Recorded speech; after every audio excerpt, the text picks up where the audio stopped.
Welcome to New York Got Game. Boom shakalaka.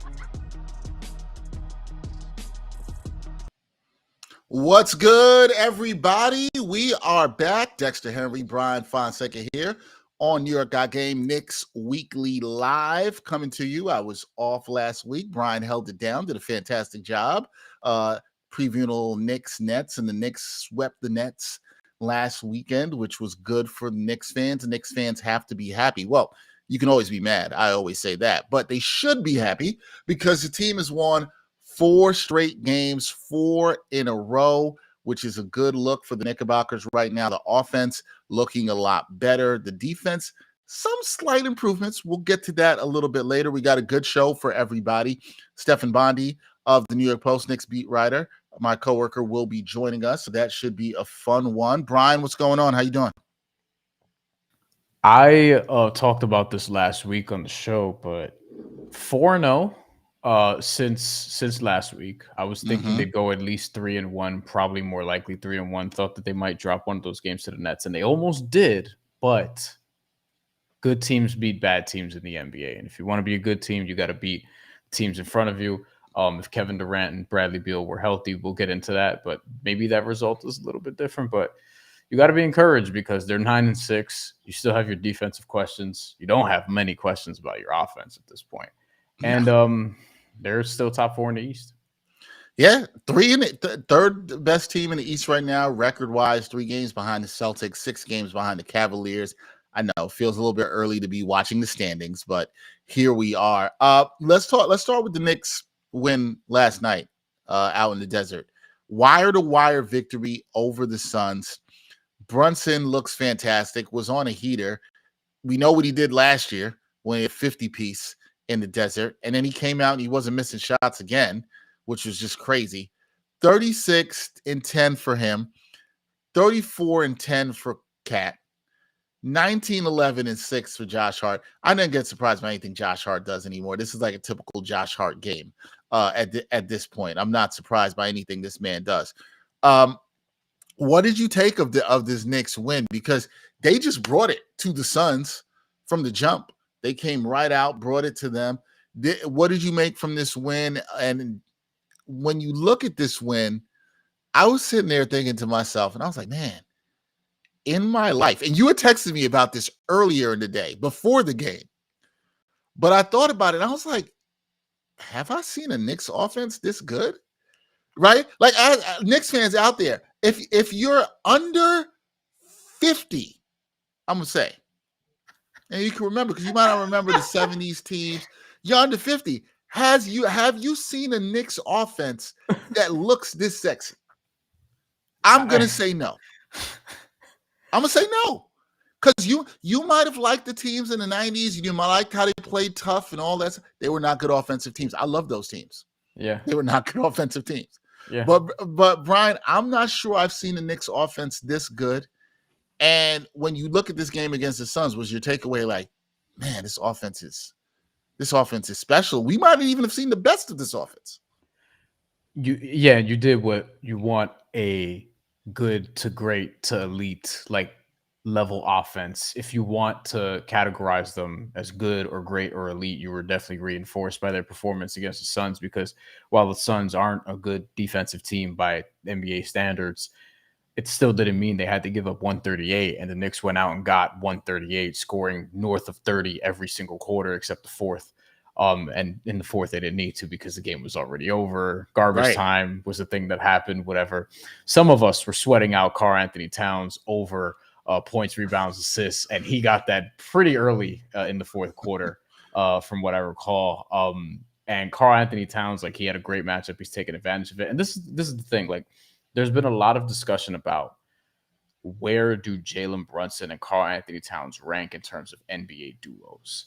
Offensively, I think that's an offensive specific questions for reasons that we've talked about. But I still think like both are all-star level, both are very good at creating, and both of them are walking mismatches. And that's something that the Knicks haven't really had historically. Like, this is the best offense they've had, I said, in at least a decade. the 2012-2013 Knicks team, which I love. Like I know you do. I know you do. We've talked about this team extensively. I thought it would have been a lot of fun if the organization kept some of that together for a little bit longer, but that kind of came and went. But that was third best offense in the NBA that year, I think, after Miami and Oklahoma City, but I need to check again. This team right now is second in offense. It's still very early. We'll see where it plateaus, but with Jaylen Brunson and Karl-Anthony Towns, you have walking mismatches because Jaylen Brunson can get bigs on the switch, and bigs have a hard time containing him. Guards have a hard time containing him, even though they know the exact move that he's going to do. He's going to want that turnaround jumper, over the shoulder, the same one that he goes for in a lot of different instances, but you can't really stop it. And then with Karl-Anthony Towns, he's punishing mismatches. Like bigs like Nikola Vucevic can't stay in front of him if he's going to use his speed and sort of blow by him. By other centers. Talked about that last week. And then when he gets a small on him, he's not really hesitating too much. He's going right into the post, getting the post up inside, and he's putting up a shot from like 5 feet, 6 feet, sometimes right at the basket. He just gets to the basket. Like they're both walking mismatches, and they've been playing great offensively, and you see that reinforced yet again against the Phoenix Suns. And now, this 4-game stretch is games that they should have won. They were favored to win all of them, but this is the best that they've looked so far in the 15 games that we've seen them. Yeah, no, I agree. This is the best stretch we've seen. I think this is why what we were talking about a couple weeks ago, we were preaching patience. It's going to take some time. I still do not think they're there yet. You know me, I like to get to 25 games. I like to see what the team is at that mark. But when you look at how this team has played through this 4-game winning streak, I think in a way, there's some slight disappointment because you think about that Chicago game and you're like, man, that should have been a win, right? You feel like that should have been a win, and you feel like you should have been talking about a 6-game winning streak. But instead, we're talking about a 4. And I understand why people feel that way, but that's not the case of what happened. However, to me, a lot, Brian, is about how you bounce back. And yes, even that first Nets game last Friday, I was in the building at MSG for that.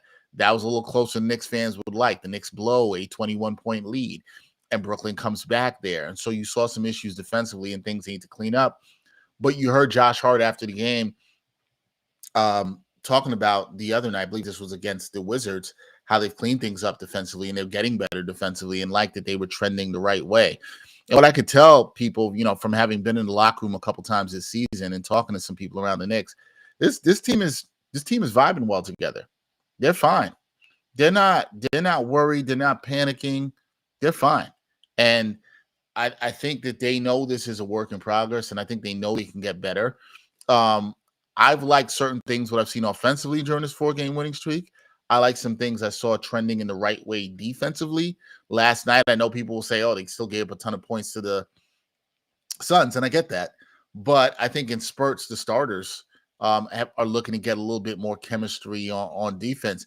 I guess what I'll ask you, Brian, is do you think that this team, how much better do you think they can get defensively, especially in the iteration of the starting lineup with Cat at the 5? That's the one that I can't really figure out, and it's most fascinating to me. Like my concerns are always defense and bench with this team, because you need those two things to win ultimately. Like you're not going to win a playoff series if you're going to be a playoff series against the Celtics, or if you want to throw the Cavs in there, like I don't think that's suddenly a walkover either. I know we have this idea that the Cavs need to sort of prove themselves or whatever the case may be. But the Cavs are a really good team, and matching up with them in the playoffs is going to be difficult. We saw what they did with Boston recently. They were able to push that game up until the last few seconds, making it competitive despite not having 3 rotation players in Dean Wade, Karis LeVert, and Isaac Okoro. And on top of that, they were very much at a deficit by, I don't remember if it was 30-something points or whatever the case may be, but from the 3-point line, Boston outpaced them, outshot them, outmade them, and Cleveland was still able to make it a game, not just off of twos, but also because their defense was finding some results in the second half. So with the Knicks in particular, the defense is going to have to come around at some point. It was not something that they needed much of in these 4 games that we saw, but as the season progresses and on this road trip, they might get lucky a little bit, because we talked about this already, but with Utah tanking And Jordan Clarkson is already out tonight. He was doubtful to play. Like, they're already doing the thing where some guys are sitting, and their intentions are clear. They're looking at the lottery and this pretty good 2025 draft class. Right. Denver, Nikola Jokic has been out with a personal issue. It's not really an issue. It's actually a good thing, reason why he's out reportedly. But Nikola Jokic is out, and he's expected to come back. Maybe he'll be ready in time to play for that game against the Knicks. We'll see, because that's going to be a matchup problem. Luka Doncic is out for a week with the wrist. Could be more. We'll see if he plays against the Knicks, but that could be another break. It won't be an easy game without Luka Doncic, because Dallas is still good and is still deep, but they have some things to figure out as well. Maybe you're catching them at a good time. And then the Hornets on the road is not like a walkover, but they're a team that struggles defensively that the Knicks should be able to exploit and potentially put another 138 on them, so to speak, if the offense is really humming. So yeah, I still worry about the bench and defense, but I think you can find answers throughout the course of the season. I don't know if it's Mitchell Robinson, and that's mainly because, like, are you going to use his deal to get somebody? Can you trust the health if he is back, or whatever the case may be? But you have months to sort of determine that. But those are the two things that really need shoring up for when they face the elite teams later on this year. Yeah, I think all that is said, and I think this is where you have to watch how they're trending in that direction. I think Precious Achua coming back, and we'll talk to Stefan Bondy, who's going to join us a little bit more about that, some news around him and Mitchell Robinson. I think those things are going to help, especially I think a lot of the defense issues we've seen is just the starters have been playing heavy minutes. And you wonder with some of those guys back and taking some of those minutes off those starters, how that can help. The one thing I heard you say and all that, you talk about these games and some catching some breaks at the rest of the road trip, and we'll get to that with Stefan Bondy too. But it's like, oh man, I don't want to get Knicks fans too excited. You could be talking about an 8-game winning streak the next time Brian and I are on this. But you got to take care of the teams that you got to take care of. I want to thank everybody for joining us here on New York Got Game Knicks Weekly Live. We got a comment from Nick Teodoro. Says, any thoughts on Knicks getting a big-time scoring shooting guard? Who would that be, presumably at a week or two before the trade deadline? Upgrade at shooting guard, Nick. I'm not sure the Knicks need to do that. But I think this could be a question that goes back to, where are they finding that scoring punch coming off the bench? Maybe this is where we sort of look at, because if this is like a Zach LaVine question, then I'm out. Also, Knicks and I don't see them going for a Zach LaVine type. I don't see that. Nick, I will say this to you, Nick. If you're asking what Brian's talking about, which is in terms of adding scoring punch off the bench, a guard who can give them a little bit more oomph off the bench, I could see that. So I'm going to throw some names at you, Brian, early. I've taught some people about this. And it's not necessarily two guards. So, Nick, I hear you on the shooting guard, but I'm going to go a little bit differently. Malcolm Brogdon. I mean, he counts as a two guard. You worry about horrible medicals even coming into the NBA. And just came back the other night against the Knicks, right? Just played his first game of the season the other night against the Knicks. Jordan Clarkson. Someone I just mentioned, who's sitting out now. Coincidentally, these are two names that we were talking about last year in terms of what could they do at the trade deadline. They ended up doing the Bojan Bogdanovic thing, which ended up working out because that's how you get Mikal Bridges. Right. But I think those are two names that could make sense, and both of them have played off the bench roles. Gotcha. Yeah, we'll see. We'll get into more of that later. I love early trade talk, and it's not even December. Can't help it. Like, we haven't even hit December 15th, and we got trade talk already. But now we're going to do some Knicks talk. We got my guy, my coworker, does a fantastic job covering the Knicks for the New York Post. The one and only Stefan Bondy joined us now here on Knicks Weekly Live. Steph, what's going on, my guy? What's up, man? How you doing? I'm doing okay, bro. I'm doing okay. How are you? Everything's good with you? Yeah, man. Yeah, I just got back from Phoenix. I'm actually missing the next two games because I'm going to a destination wedding in Cartagena. So, yo, that sounds a lot better than the other. Look, Cartagena much better than Salt Lake City. Could we not agree? Could we agree on that? Yeah, okay. I hope so. I've never been, but yeah, I would assume so for sure. All right, that should be fun. Enjoy that. We appreciate you giving us some time there. I want to start off by talking to you about the Knicks and how they've been passing the ball, right? They've been dishing the ball really well. They've gone over 30 assists as a team 8 times this season. It's more than half the games. They only did it 10 times last year. they're one of the best teams. They're 8th in the league in dishing the ball per game, assists per game. How do you feel like that's worked for them, and how's that really opened up their offense? And is this sustainable, what we're seeing with the way they're passing this ball? Yeah, I mean, out of everything that I've seen so far this season, that has been the most impressive and maybe even the most surprising. Listen, I knew that they'd open things up with this 5-out system with Cat at the 5, and they'd have a lot more lanes and basically space to operate in the paint, which would lead to kickouts and everything like that. But the chemistry that these guys have with the cutting and being able to find each other in, almost like they have, a telepathic connection with having just started to play with each other. That part has been pretty good. And Jaylen Brunson actually, he had this rep of, score first point guard. He gets tunnel vision in crunch time.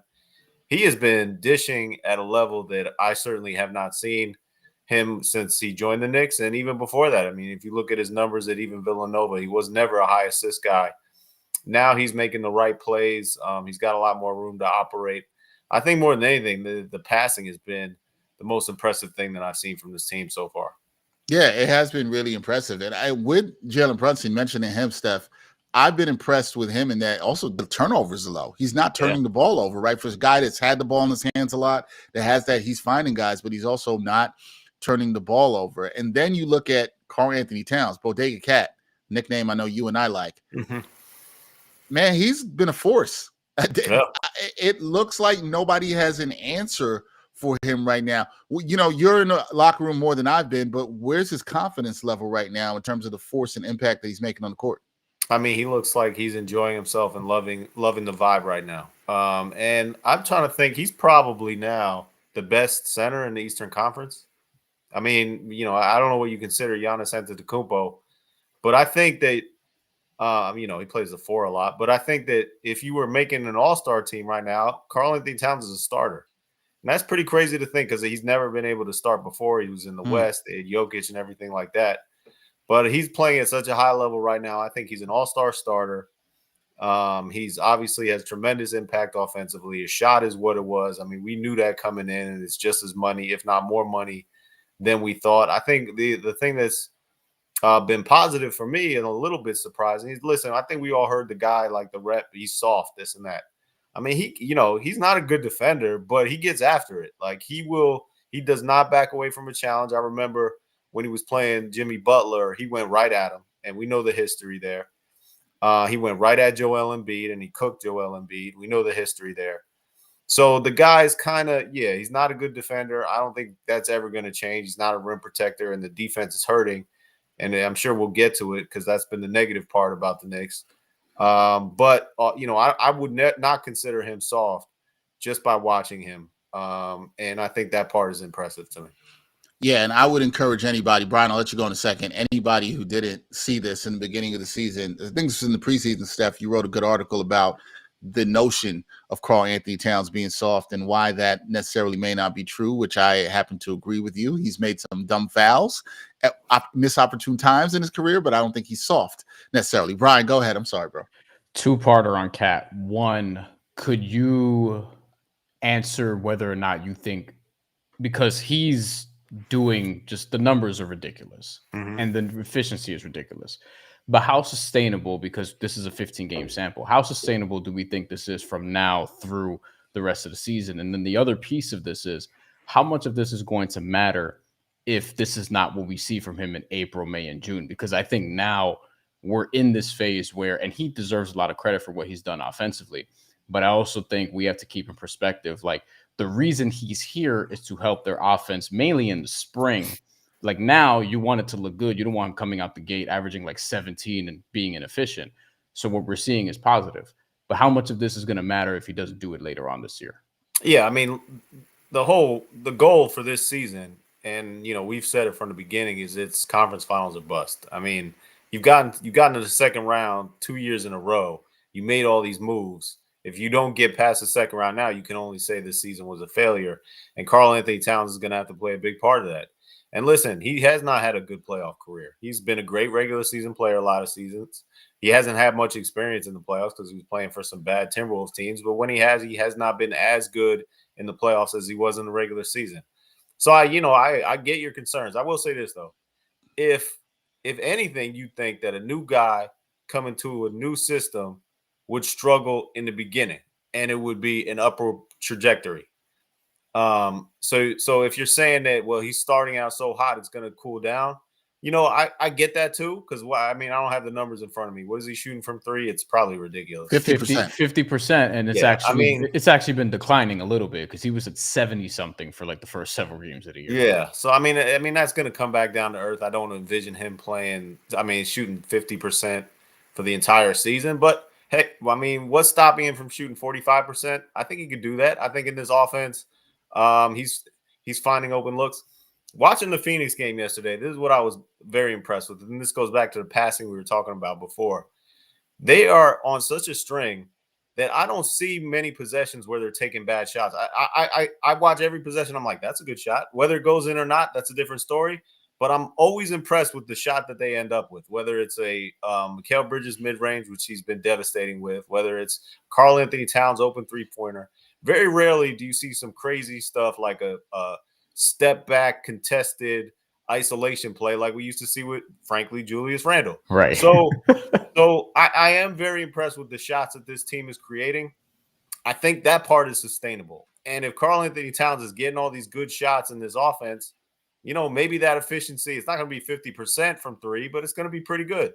So I think you're right. And I'd be worried about the playoffs just because of his history there. And he does carry an injury history as well. So we got to monitor that. But if anything, I would have said beginning of the season, well, he might struggle in the beginning, kind of like Mikal Bridges did. Instead, it's been the opposite. What can you tell us about, because another one of the things we talked about in terms of concerns with this team or whatever the case may be, because the offense looks fantastic, but the defense, you still have questions. You weren't able to get any answers on this current 4-game stretch because, they've had easier competition lately, and Phoenix didn't have Kevin Durant, Bradley Beal. But the other thing is the bench. And we've already talked about minutes and things of that nature. Now Deuce McBride has been dealing with the knee inflammation. What could you tell us about where is he at with that? Because that's a crucial piece of their bench, and they're going to be, remarkably thinner if he's not going to be available anytime soon. Right. So what I heard yesterday was that McBride is a true day-to-day. So, he could just turn questionable before the next game. I think he's the closest to returning out of anybody. He's a true day-to-day. Precious Achiuwa, the expectation now is that he will be cleared for practice during this road trip. And this is now a trip that's going to go to Utah, Denver, Dallas, and then Charlotte. So at some point during this road trip, he's going to practice. Then it's a matter of, well, how did he feel after that practice? And what are the doctors saying after that practice? So he's not that far away either, theoretically. Mitchell Robinson is a whole different case. He actually went with the team on the road trip. It's the first time I've seen him all season, but he's not running yet. And I don't know how far you can, I don't know what you can project outward if you're not even running yet. He started doing some on-court work. He's shooting. But your earlier comment, I think you nailed the two biggest concerns for me with this team. One being the defense, which I knew was going to be a problem, and it has been. I knew this was going to be a great offensive team and a struggling defensive team, and that's kind of what it's been. Yeah. And the second thing is the depth, because if you look at the top 10 players in minutes played, 3 of them total minutes, not minutes per game, but total minutes are Knicks. There's Josh Hart, Mikal Bridges. I think Mikal Bridges is second, maybe Correct. First. He's second. Mm-hmm. Yeah. Josh Hart is fourth, and then OG's 10th. So you got 3 Knicks in the top 10. And a big part of that is because Thibodeau doesn't trust his bench. And I don't even blame him for that.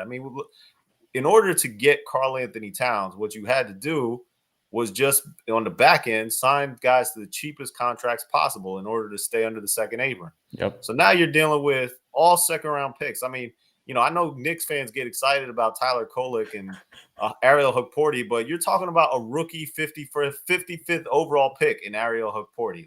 These guys usually do not. First of all, they don't even usually make it in the NBA.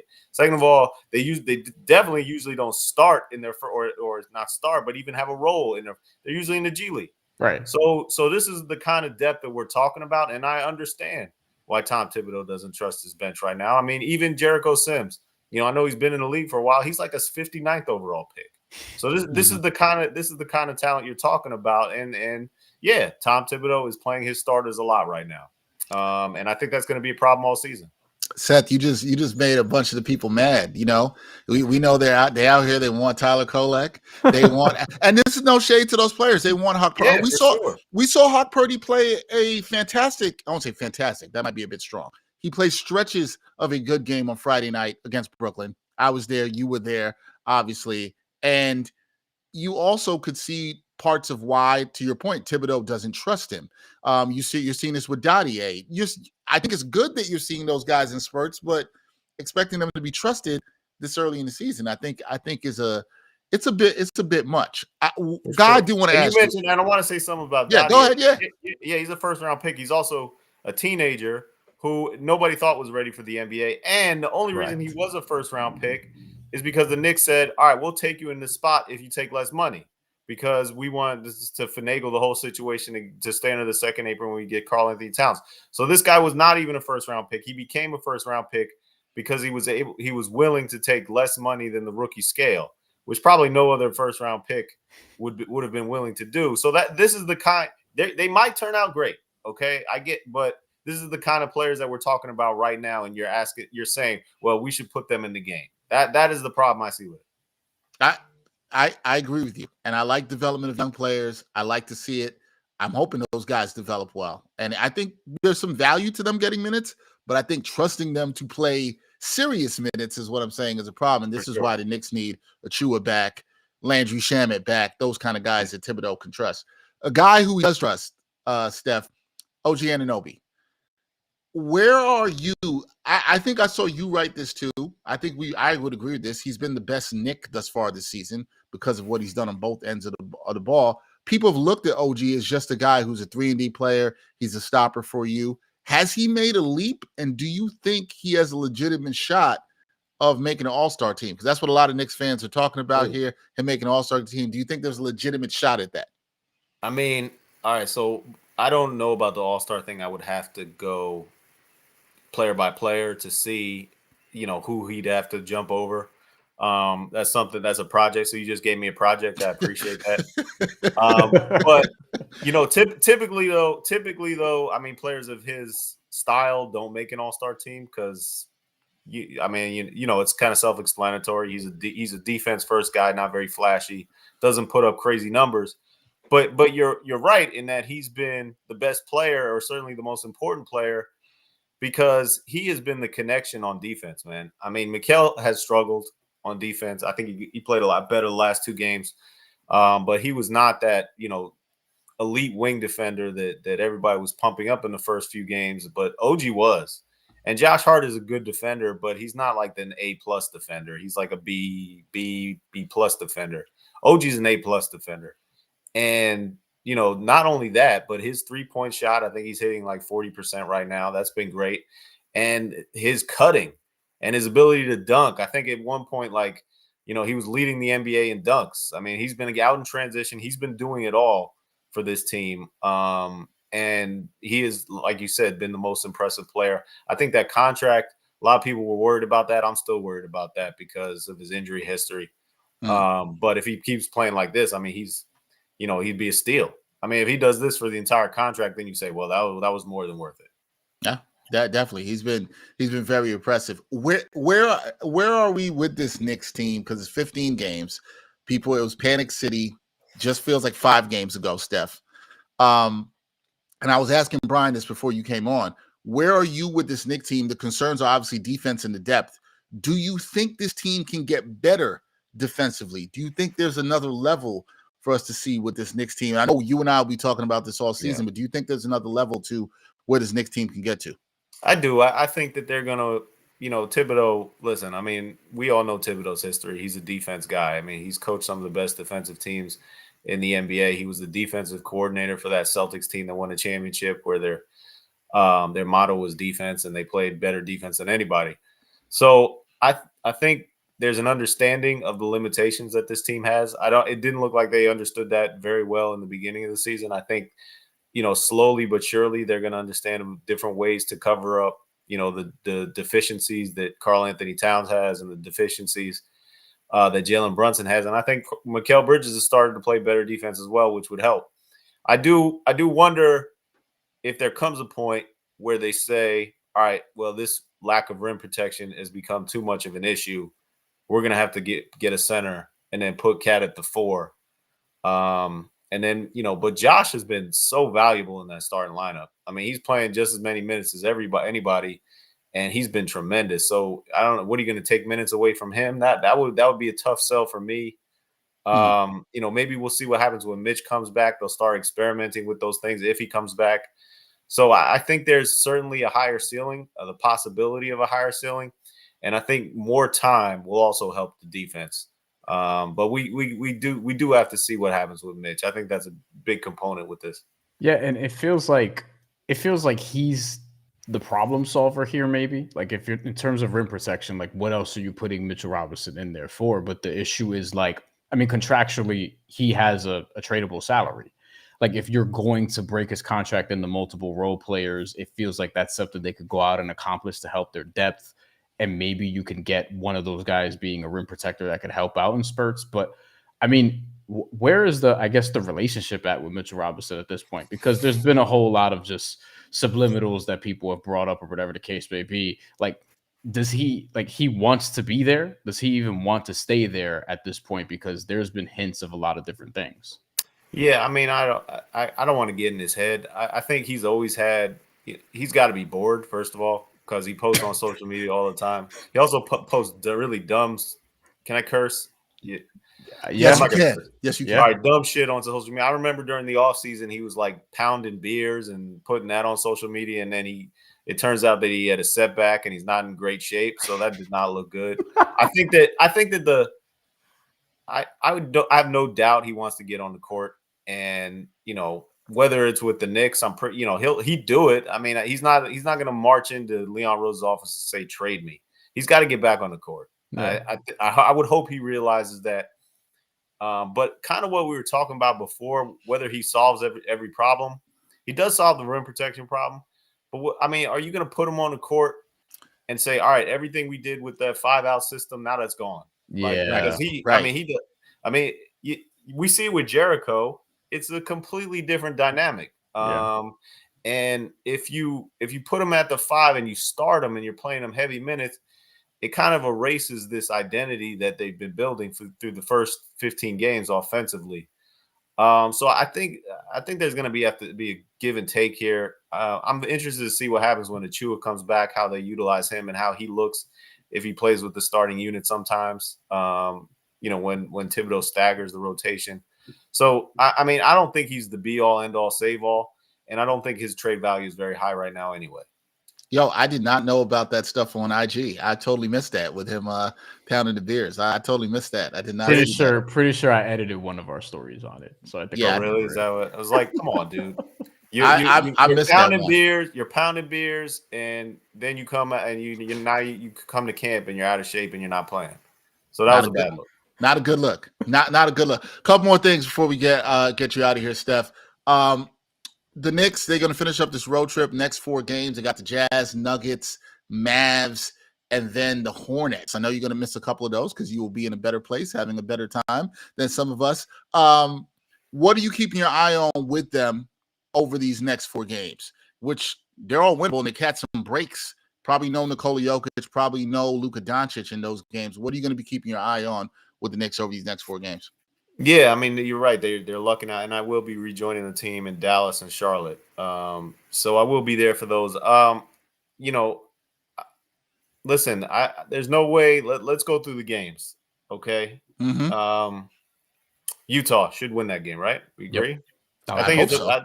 I think part of the problem with going there in Utah is the altitude, because people sleep on the altitude in Utah. It's almost as bad as Denver. Agreed. And the Knicks, for some reason, stayed in Phoenix, so they are not getting the extra day in Utah to get acclimated before the game. They're actually staying an extra day in Phoenix and then flying to Utah.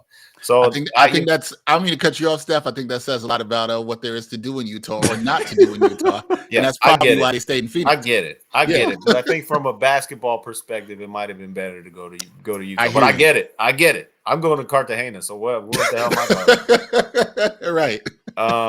And then all right, Denver.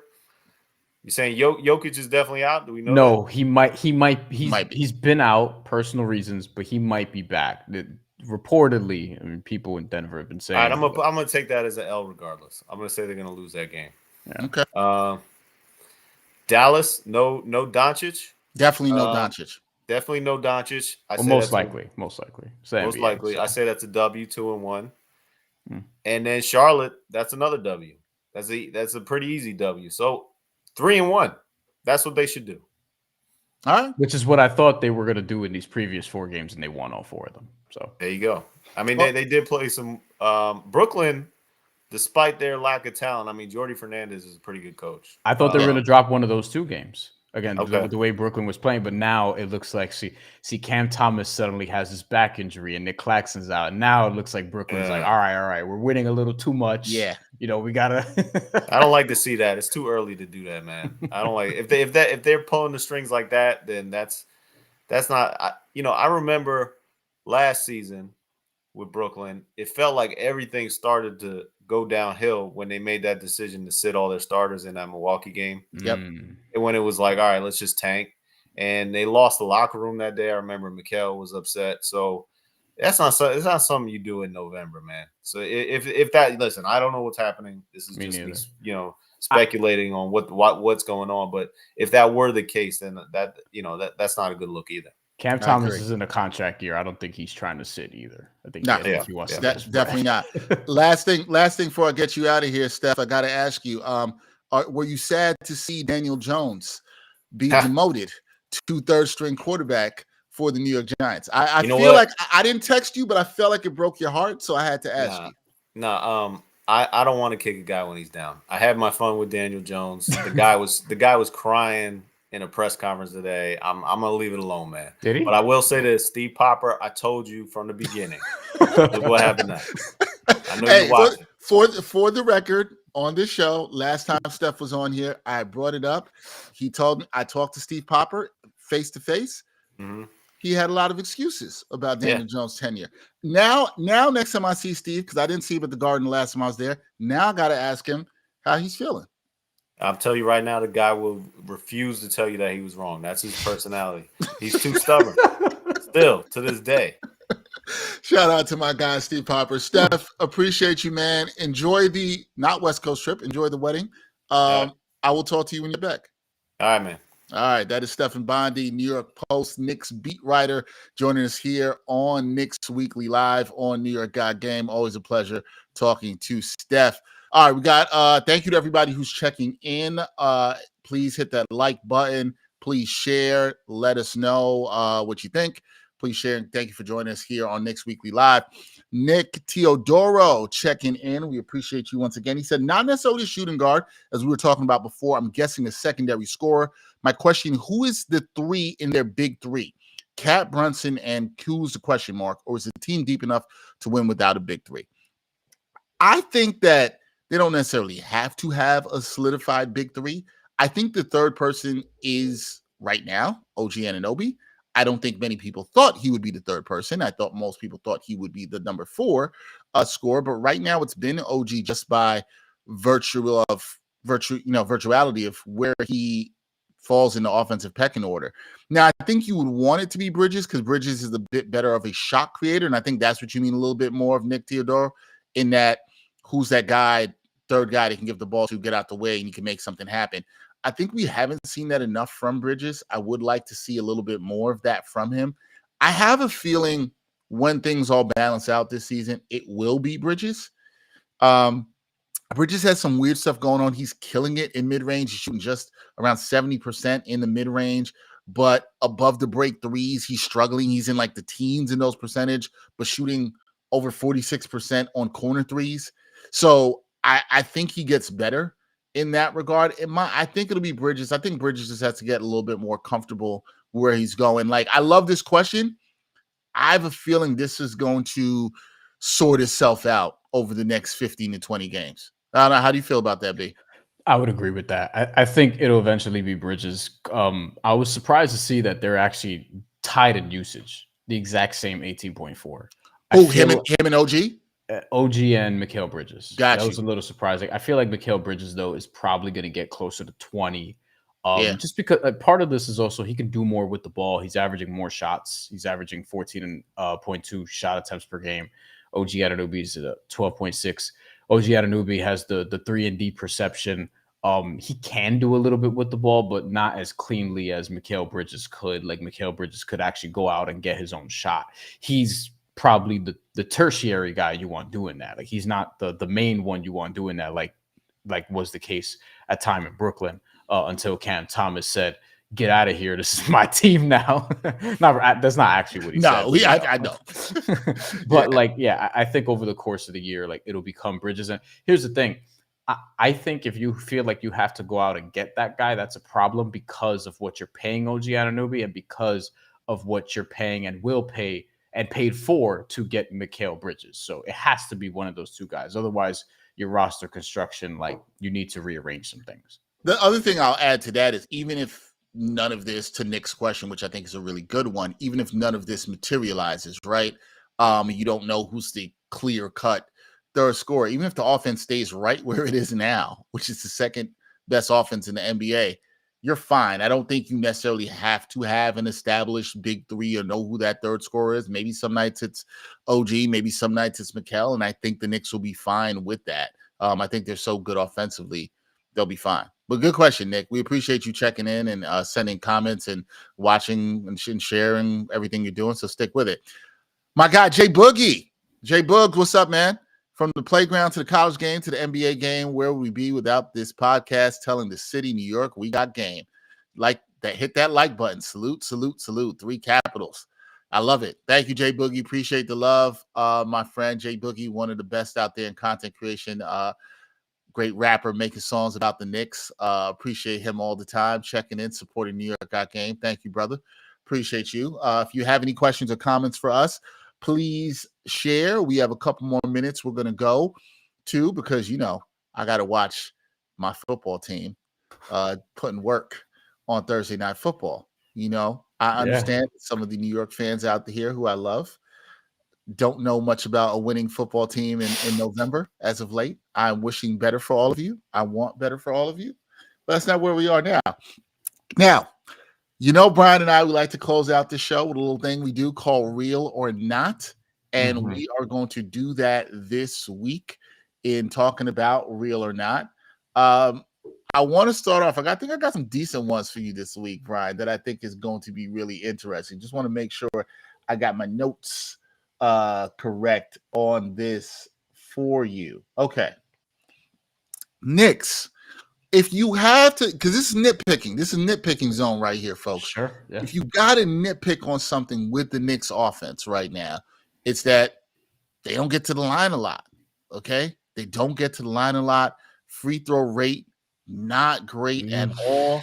19.3 free throws attempted per game. That is 29th in the NBA. Okay. So very low. However, I'm going to just to play devil's advocate here. Do you need the free throw rate to be that good when you're making a whole bunch of shots and your offense is that efficient? I'm not sure that's the case. But is this free throw rate being as low as it is, Brian, is it real or not? Do you think this changes? I mean, it could get worse and go down to 30th, or do you think that it actually gets better here and goes up? What do you think about this Knicks free throw attempt rate? Is it real or is it not? Is it changing? What's going on? Surprised that it's actually this low, considering that you have guys who historically can get to the free throw line, particularly your top 2 scorers. In terms of whether or not you can win a championship like this, I mean, Boston doesn't get to the free throw line a ton, but they also make a ridiculous and shoot a ridiculous amount of 3-pointers. So they're probably an outlier. I feel like generally, you got to get downhill at some point. You need some variety in your game. And what's helping the Knicks right now is that despite them not having a high free throw rate, They're second in 3-point percentage, shooting 40% from three this season. I don't know if that's going to, sustain itself, but I do think they could be one of the top 3-point shooting teams over the course of the year because of how they play and because Karl-Anthony Towns in particular is such an elite spacer at the 5. And then also you have, in terms of free throws, now they're 27th in makes, 29th in attempts, and free throw rates 29th, but they're top 3 in free throw percentage right now, 82%. They have guys that can make free throws, which to me is actually more incentive to try to get to the line. So I think what's real is that the free throw attempt rate will improve a little bit, but I do think you're going to have to improve that a little bit and get to the line more because, one, why wouldn't you if you're such a good free throw shooting team? And two, unless you're going to start shooting 53s a game like the Celtics, you got to get to the line a little bit more. Yeah, I think that matters. I'm glad you brought up the free throw shooting percentage. I think that's a really good point in how good the Knicks are in shooting the free throw, and this is why I should encourage you to want to get it up. I think this trends upward a little bit. I think as Jaylen Brunson gets a little bit more comfortable, he has a penchant for drawing fouls. I think you see some of that change. So I'm in agreement with you. It's not something I am terribly concerned about. I think it's something to keep an eye on, though. I'm a little shocked at how low it is. Now, speaking of Jaylen Brunson, moving on next. Jaylen Brunson is right now averaging 7.3 assists per game this season. Career high 6.7.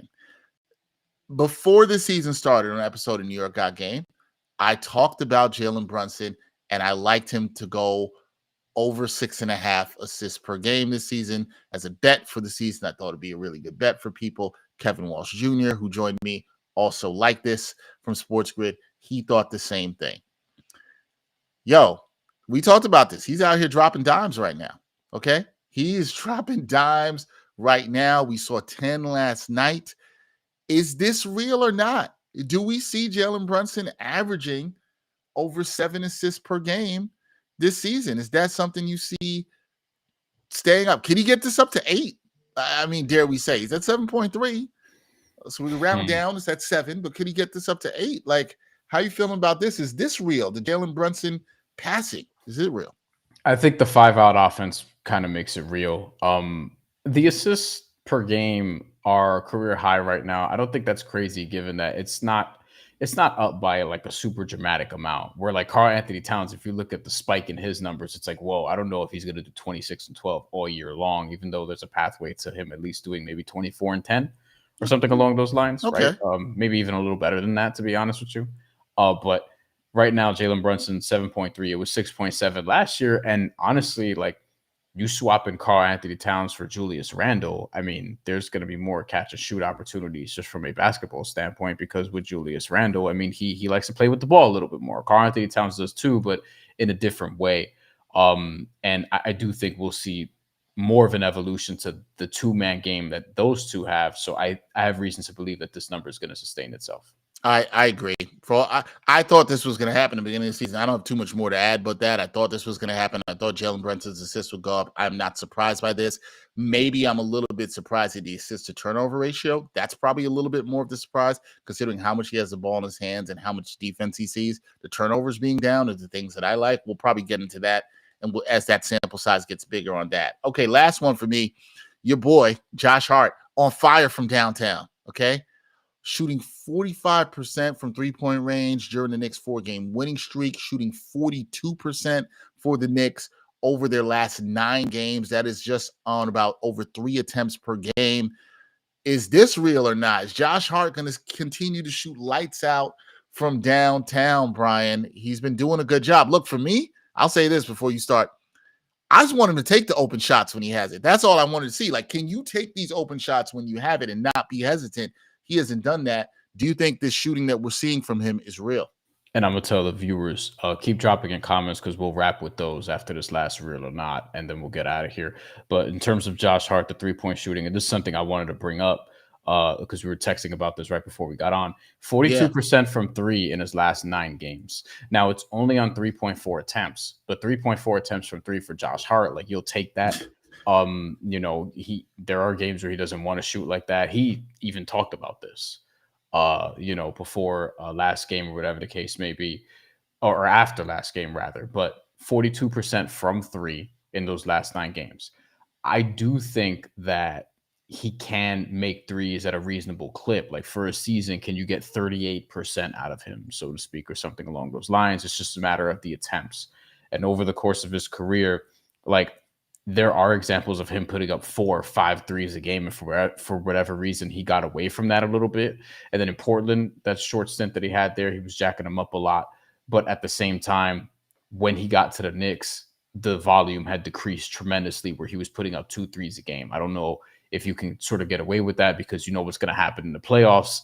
They're going to sag off of him. There's going to be the guy that they sort of target from that perspective. So I think he needs to shoot him, but I think he can shoot a reasonably high percentage, like 37, 38%.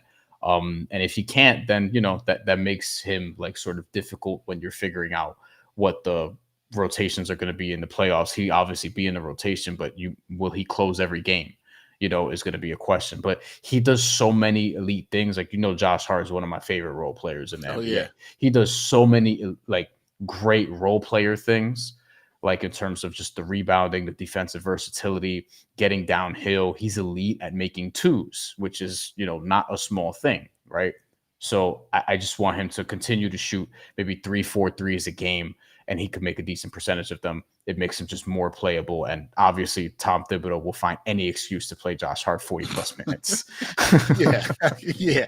I think the point that you bring up that's a really good one is, can he get those attempts up, right? Just a little bit more volume out of him. Can we get that to 4 to 5 threes a game? If we start seeing those attempts up and he's getting the confidence in taking those threes and he's making what Brian says about that 37, 38%, I think that's really good. I think that's fantastic for the Knicks. So I don't know if I'll say real in terms of the 45% during this winning streak. Maybe it drops down a little bit. I think it gets a little bit below that, but I'd like to see those attempts go up. All right, closing time for us. We're going to take some comments that we have. So a bunch of people send in comments here over the last couple of minutes. We want to answer your questions. First up from my homie Greg Film Stuff. How do you guys feel about the low-key beef between Brunson and Royce ONeal? Knicks Fan TV, shout out to my people at Knicks Fan TV, CP, JD, Alex, and the guys. Pointed out Royce throwing Brunson to the ground in yesterday's game.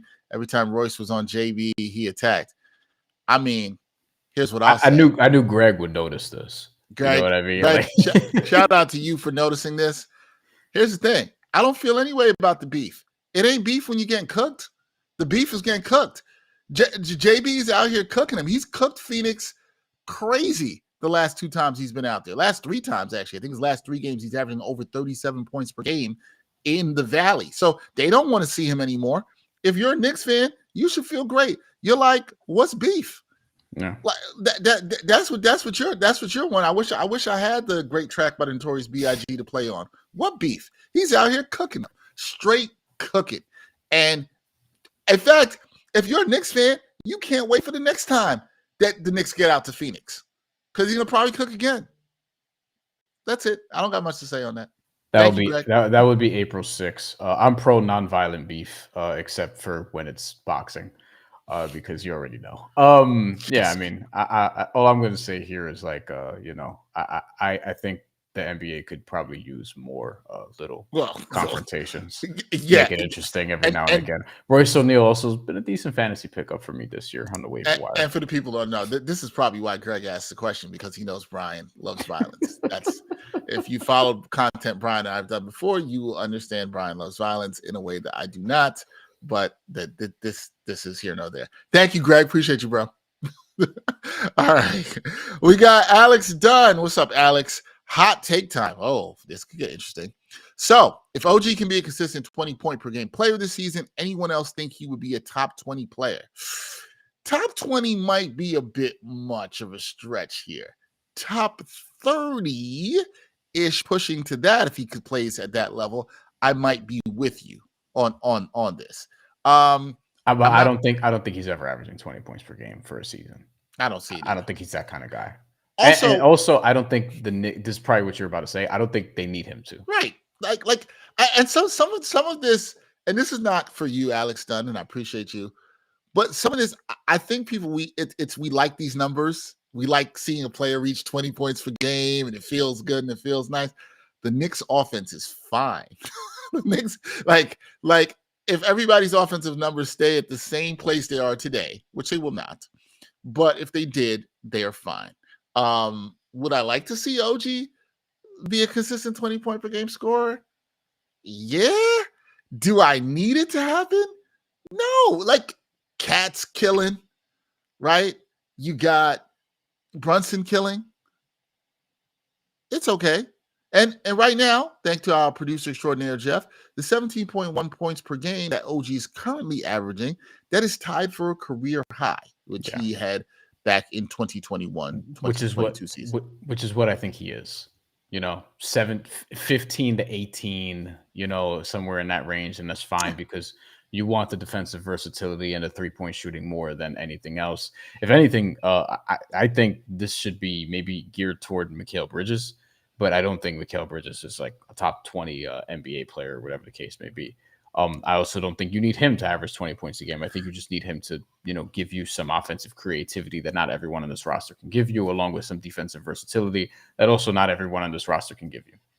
Yeah, I think Mikal Bridges, if he is cooking a little bit better, especially the above the break threes, I think he can get anywhere between being a 17 to 20 point per game scorer, probably more in the 17 to 19 range.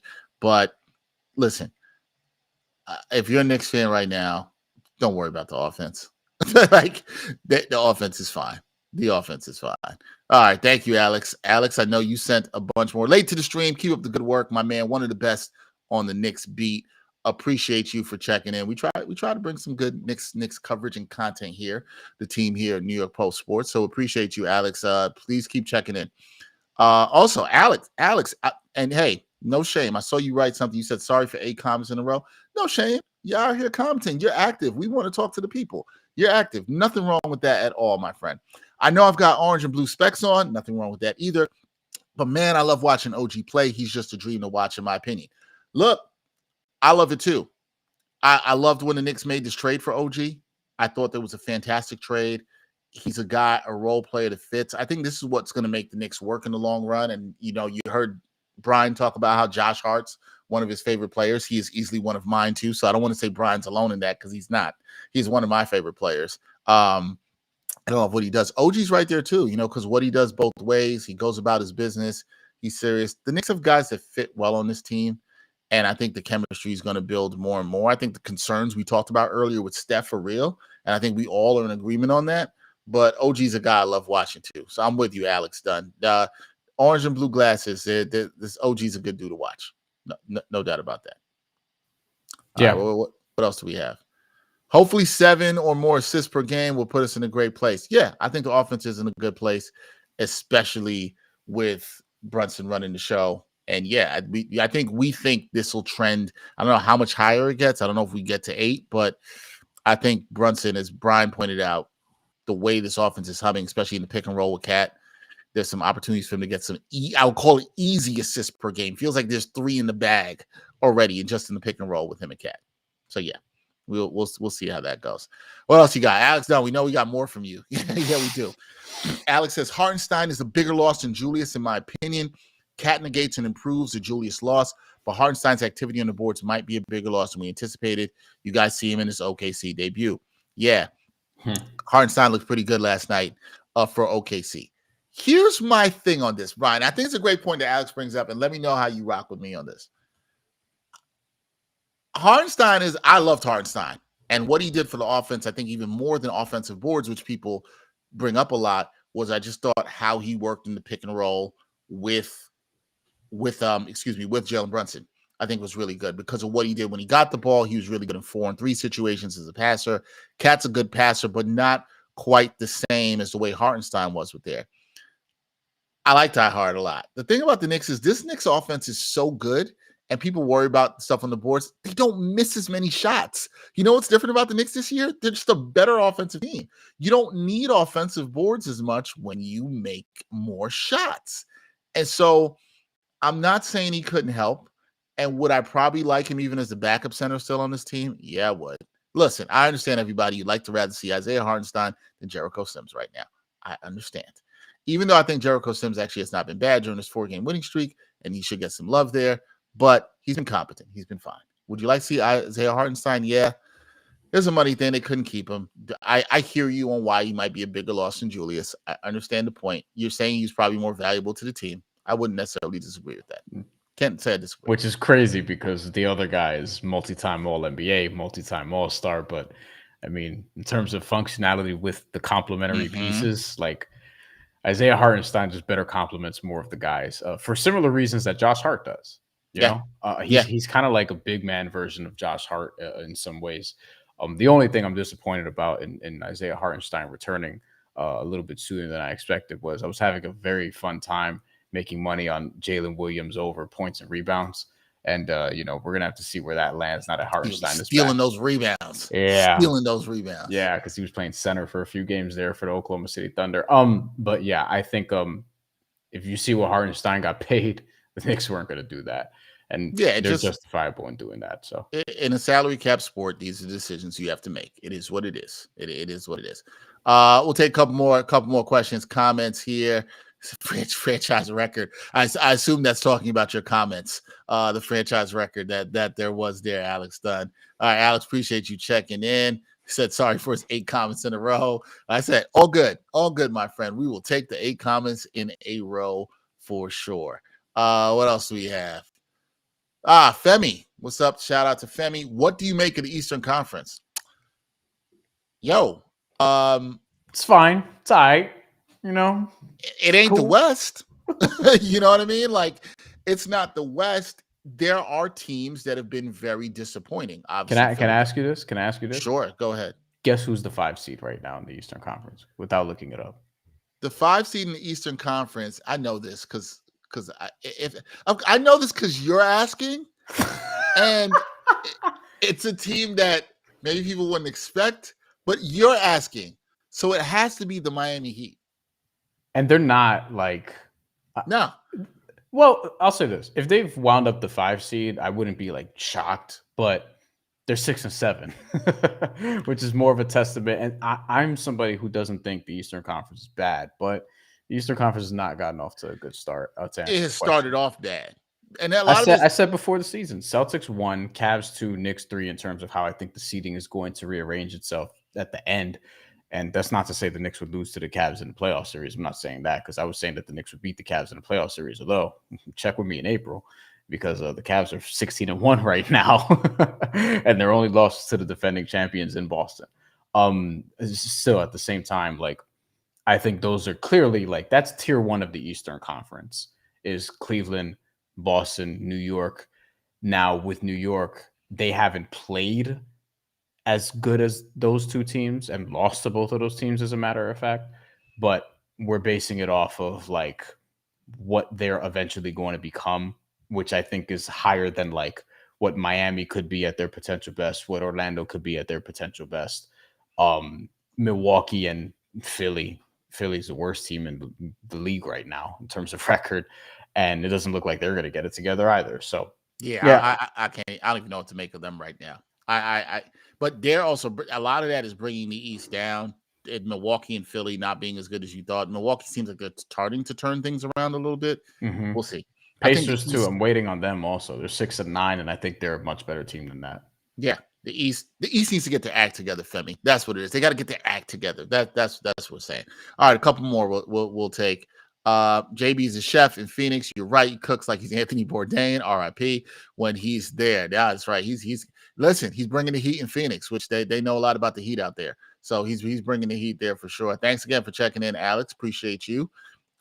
We got Greg, my guy Greg laughing. Sorry, Greg, we had to make you laugh. You made us laugh. You out here trying to bring up the beef. You were trying to get Brian excited. This is what you're trying to do. You're trying to get Brian excited about some beef. So there we go. Appreciate Greg you. has another comment. We should wrap on that one because that one's an interesting one. Let's check Greg's other I have an idea of how we're gonna answer Greg's comment, but yeah. And Alex, we appreciate you once again. We know you were late to the stream. We appreciate you checking in. Hey, better late than never, my friend. Better late than never. Thank you, Alex. Greg says, is there a pathway to getting Sims up to at least 6 to 8 points a game? I like the way he's playing this year. I think they can get a couple more lobs out of him. If they start him. yo, because I don't. You're right. I'm not sure what the other pathway is unless he's starting at center, right? And we saw. Oh, I'm sorry. I saw a game where he started at center last Friday at the Garden, and he didn't have more points than Ariel Hawk-Purdy. Now, I'm not saying that as an indictment on Sims. That's not the point I'm making. What I'm just saying is, why do we care? Like, if he gets 6 to 8 points, like, what is it? There's a people want these offensive stats more out the Knicks to feel good about certain things. And like the offense is the second best offense in the league. And we're trying to get 6 to 8 points out of Jericho Sims. Yeah. Jericho Sims, like, I mean, he needs to do more than rebound, and then maybe the backup 5 issues will solve itself. But I mean, I think his defense has been better the last couple of games. I've been much more impressed with that. Yeah. If you're a Knicks fan, considering the competition, though, that's where I'm kind of like, he's still probably, when they play Cleveland, when they play Boston, like, right, he gets lost. You know what I mean? Like, and that's going to be the true test. I think that's what you should be more concerned about with Jericho Sims for the Knicks than him getting a couple more lob dunks a game. The Knicks offense will be fine whether he gets lobs or not. That's kind of my answer to that. I don't think he's as terrible as some Knicks fans were acting in the beginning of the season. I don't think he's been mid. That's fine. Been fine. But he's in the last year. He's in the last year of his contract. You need to see what you have, and if what you have is fine, then maybe he gets a fine extension. But he's got a lot to prove. Yeah, it's him or Ariel Hawk-Purdy for the backup center spot for the time being, and eventually Mitchell Robinson will come back. Precious Achiuwa will come back much sooner, as we spoke to Stefan Bondy about. Maybe they go out and do something else, but I have a feeling like, if Jericho Sims is getting playing time in April, then either he's been much better than we've expected and has found something at some point of the year, or some things have gone horribly wrong. Well, a lot of people are hoping for the former. They're hoping for the former. We'll see. All right, we got to wrap. We went over time, but like a lot of great comments and questions from the New York Got Game family joining us here on Knicks Weekly. We appreciate all of you for checking in, whether you're watching on YouTube, whether you're watching on Twitter. Thank you for checking. Like, share. If you missed part of this stream, you can watch it back on YouTube. It is archived there. You can also catch this episode on Spotify and other digital streaming audio platforms. Next week, it's a holiday week. Arguably my favorite holiday. I love Thanksgiving. Mm-hmm. And we will be talking about Thanksgiving. The food portion, the food portion of it. Food portion. We will talk. Next week for the people checking in, please let me know what your best plate was looking like. I'm gonna let you guys know already. We want to know what your best plate is looking like. I'll let you know. I'm actually doing some cooking. Brian, are you cooking this year? Maybe a little bit, actually. Yeah. Okay. I expected that from Brian because Brian has told me his game has stepped up in the kitchen, and I expect nothing less from my Puerto Rican brother. I expect nothing less there. So next week we're going to talk about that. But next week when we do our live show, it is going to be following the Knicks and Hornets game next Friday on Black Friday. So the next time we do Knicks Weekly Live, it is going to be Black Friday after the Hornets game, likely at 3 p.m. Brian and I will be coming to you. So first time we're doing a post-game live show, but we'll do it next Friday after the Hornets game. So we won't see most people till then. We'll have a new episode of New York Got Game this week. Precious Achiuwa's high school coach, Peter Way, he'll be joining me on New York Got Game. We'll talk a little bit about his high school basketball program, also Precious and his career and all that. So we'll definitely have that and hopefully some other stuff coming up through the week. We've had some good content recently. John Starks was on in the studio with me. If you missed that, check that interview out. It's a really good one. Brian and I will have a lot of more good stuff to talk about. Brian, enjoy the Thanksgiving. I will talk to you before and then tune in. Everybody out there, enjoy your Thanksgiving. For Brian Fonseca, our fantastic producer, Jeff Stansbury, doing an amazing job here with this live show each and every week. I'm Dexter Henry. We will catch you next time on New York Got Game. Peace.